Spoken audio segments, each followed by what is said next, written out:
Oke, kita lanjutkan ya untuk materi matematika. Nah, sebelum kita ke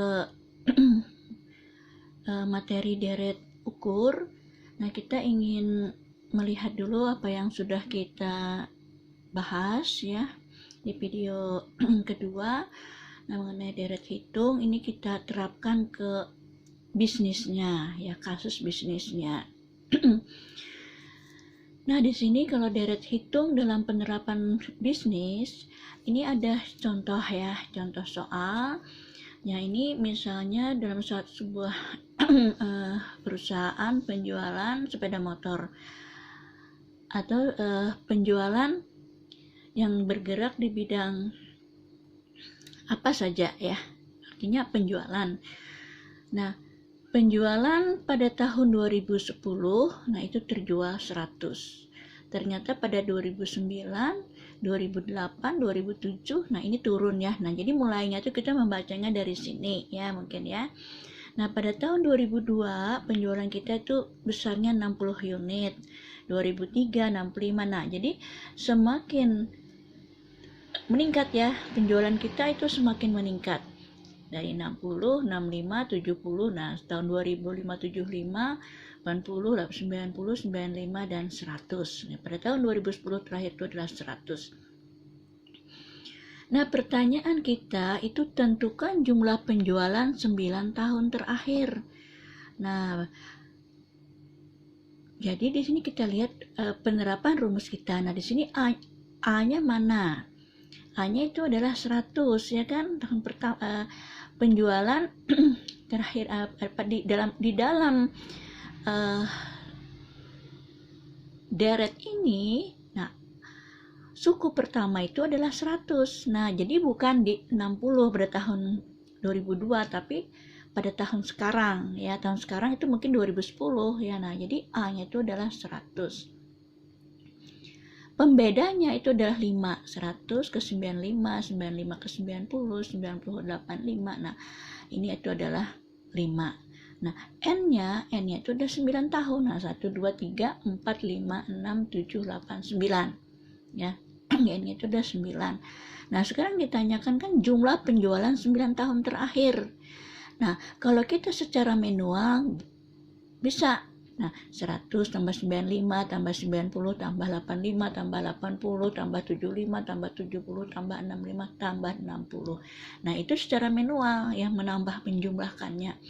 Nah, tapi kita dipermudah oleh rumus matematika yang kita sebutkan kemarin ya, yang kita sebutkan di video kemarin itu adalah rumus deret hitungnya.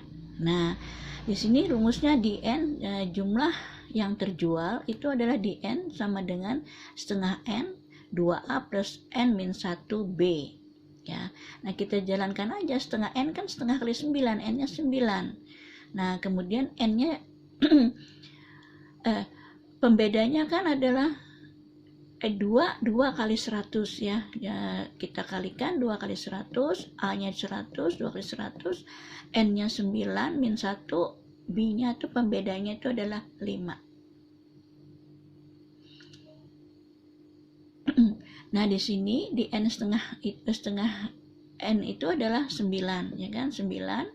Ini 200, ini itu adalah 8, ini 200, 2 kali 100 itu adalah 8. Nah, 9 kurang 1 itu adalah 8, ini 2 kali 1 200, 9 kali kurang 8, 8 kali min 5 itu adalah min 40. Nah, ini min B ya, rumusnya itu adalah min B, ini ketinggalan sini, min B. Nah, setelah kita jalankan, kita sempurnakan catatan kita, ini adalah min B ya. Nah, ini adalah kalau kita jalankan, maka jumlah penjualan kita 9 tahun, selama 9 tahun itu adalah 720. Nah, ini kalau kita menggunakan rumus. Kalau tidak percaya, tambahkan aja ini, tambah ini, tambah ini, tambah ini. Nah, ini kalau 9 tahun ya, kita mempermudah rumus dengan rumus itu. Kalau tahunnya misalnya 20 tahun, 30 tahun, sampai 50 tahun. Nah, dengan rumus ini mudah ya, tidak perlu lagi kita menambah. Nih kalau 9 tahun ya mudah aja dengan manual ya, tanpa rumus. Nah, di sini rumus ini kita kalau tahunnya itu banyak, kita disuruh menghitung 30 tahun terakhir misalnya ya, atau 10 tahun terakhir, 20 tahun terakhir, 30 tahun terakhir. Dengan menggunakan rumus ini lebih mudah. Nah, soal yang kedua itu adalah sebuah dealer sepeda motor merek Speed-nya baru setahun membuka usaha. Nah, bulan pertama stok persediaan sepeda motornya itu 10 buah. Nah, bulan pertama. Nah, kemudian pada akhir tahun dievaluasi, ternyata rata-rata jumlah permintaan sepeda motor itu sebanyak 7 buah. Nah, ini berarti pembedanya itu ada 7 buah. Berapa jumlah stok persediaan pada bulan ke-7? Nah, ini seperti kemarin juga ya, bahwa yang kita cari itu bulan ke-7 itu berarti S7. A-nya kan persediaan sepeda motor ya, awal itu adalah 10 buah. Nah, N-nya itu 7 bulan tadi, 7 buah ya kan, min 1 B. Nah, B ini adalah 7. Nah, pembedanya kan 7, permintaan sepeda motor rata-rata, ternyata rata-rata jumlah permintaan sepeda motor sebanyak 7 buah. Nah, 7 buah ini kan artinya rata-ratanya, pembedanya. Nah, kita jalankan, ternyata bulan ke-7 jumlah stok persediaan kita itu adalah 52 buah. Nah, mudah kan untuk untuk menghitung, memprediksi atau menghitung yang sudah lewat atau akan memprediksi. Nah, itu seperti itu. Nah, oleh sebab itu matematika tadi dikatakan bahwa matematika itu merupakan suatu alat ya, alat untuk memecahkan persoalan bisnis. Nah, seperti itu.